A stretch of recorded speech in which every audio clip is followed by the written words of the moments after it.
مهين هماز مشاء بنميم مناع للخير معتد أثيم عتل بعد ذلك زنيم. Masih ingat ke ikhafillah Nafis Ya'qub yang dulu pernah dipenjara, namun sekarang beliau menjadi imam terkenal.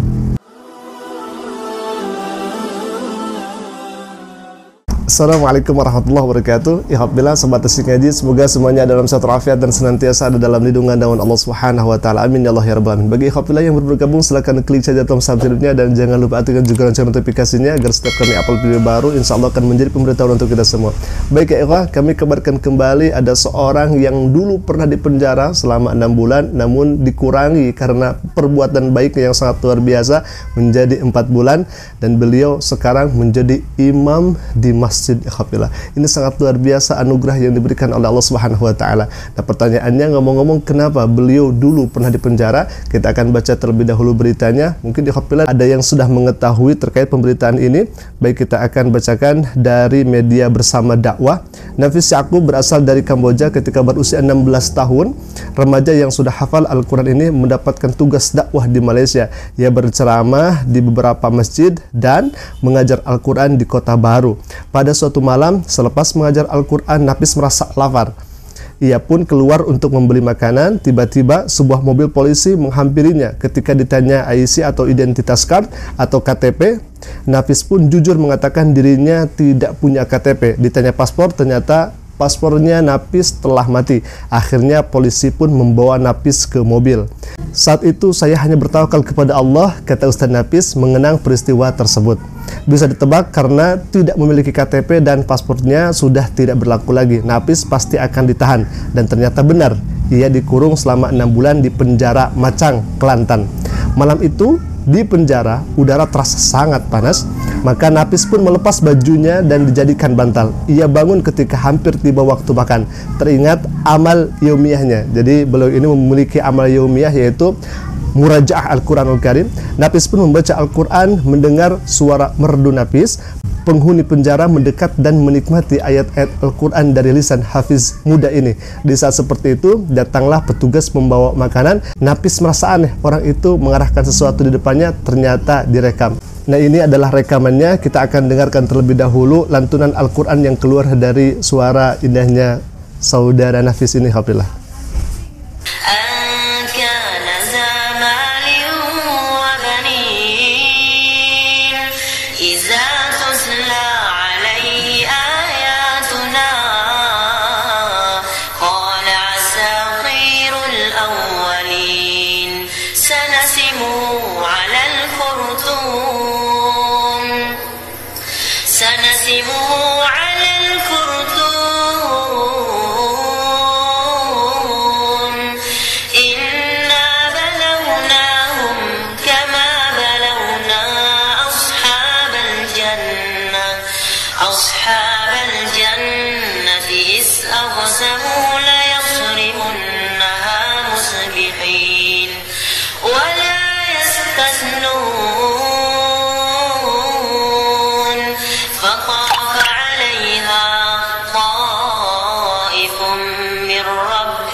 Begitu sangat merdu ayat-ayat Al-Quran yang dilantunkan oleh Nafis ini, sehingga kita mendengarnya sangat tenang dan tentram ikhafillah. Karena memang Al-Quran itu adalah syifa wa rahmatul lil mu'minin.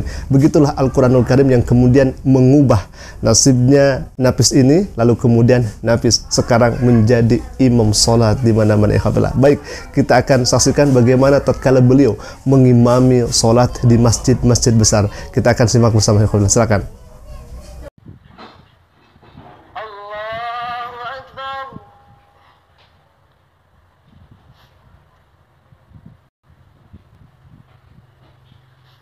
Bismillahirrahmanirrahim. Alhamdulillahi rabbil alamin. Ar-Rahmanirrahim. Maliki yaumiddin. Iyyaka na'budu wa iyyaka nasta'in. Ihdina الصراط المستقيم صراط الذين أنعمت عليهم غير المغضوب عليهم ولا الضالين آمين.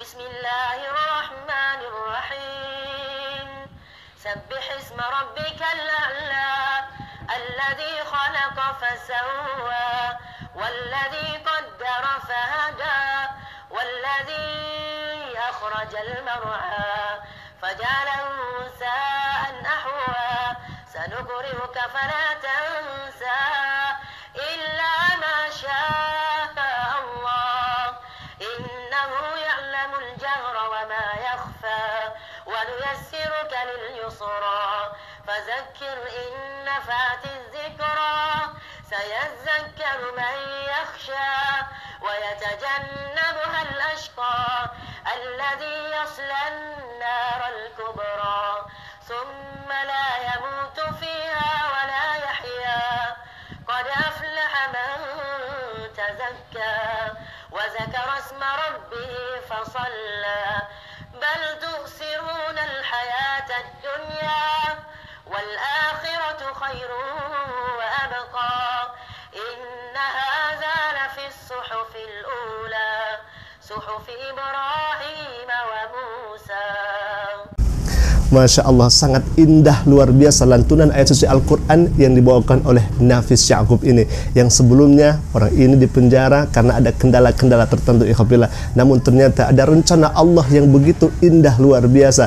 Beliau diangkat derajatnya oleh Allah Subhanahu wa Ta'ala, lalu kemudian menjadi imam di masjid-masjid yang terkenal ikhwatillah. Maka inilah rencana Allah yang sangat luar biasa. Karena apa? Karena beliau belajar Al-Quranul Karim, beliau menghafal Al-Quranul Karim, dan beliau terus berusaha mendakwakan Al-Quranul Karim. Sebagaimana Nabi SAW bersabda dalam sebuah hadisnya, khairukum man ta'allama al-Qur'ana wa 'allamahu. Sebaik-baiknya orang adalah orang yang mempelajari Al-Quran dan mengajarkan Al-Quranul Karim. Seseorang yang kemudian melekat dengan Al-Quran, bersama terus dengan Al-Quranul Karim, maka orang tersebut akan mulia ikhwatillah. Bulan yang kemudian diturunkan oleh Allah Subhanahu wa Ta'ala Al-Quran di dalamnya, maka bulan tersebut menjadi mulia seperti Ramadan. Nabi SAW yang kemudian oleh Allah Subhanahu wa Ta'ala berikan Al-Quran sebagai mujizatnya, maka Nabi Muhammad SAW menjadi Sayyidul Mursalin, Sayyidul Anbiya, menjadi pemimpinnya para utusan. Pun sama demikian malaikat Jibril alaihissalam, ketika beliau menyampaikan Al-Quranul Karim, maka malaikat Jibril alaihissalam termasuk adalah Sayyidul Malaikah, pemimpin-pemimpinnya para malaikat. Kenapa? Karena mereka membawa Al-Quranul Karim, lalu kemudian mereka dekat, melekat dengan Al-Quranul Karim. Maka sesuatu yang melekat dengan Al-Quranul Karim, maka dipastikan dia akan mulia di sisi Allah Subhanahu wa Ta'ala, insyaallah.